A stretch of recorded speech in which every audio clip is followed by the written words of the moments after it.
මේ දවස්වල හැමෝම කතා වෙන්නේ වටවල තේ පිළිබඳව. හැබැයි මම අද කතා කරන්නේ බෝන්ස්ටන් තේ සාදය පිළිබඳව. ලෝකේ දේශපාලනික විප්ලවයන් සිදුවීමේදී එම විප්ලවයේ පුපුරා යන සිදුවීමක් ගොඩනැගෙන.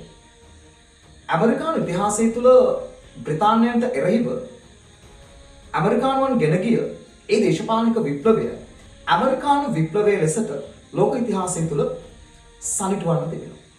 ඉතින් ඇමරිකානු විප්ලවය සම්බන්ධව ඒ විප්ලවයේ පුපුරා යන සිදුවීම් බවට පත් වෙන්නේ 1773 දී ඒ අඳුරු දෙසැම්බරයේ බෝන්ස්ටන් වරායේ නවතා තිබුණු බ්‍රිතාන්‍ය නෞකාවක තිබුණු තේ පෙට්ටි 342ක් බෝන්ස්ටන් වැසියන් විසින් මහ මුහුදට විසි කළා.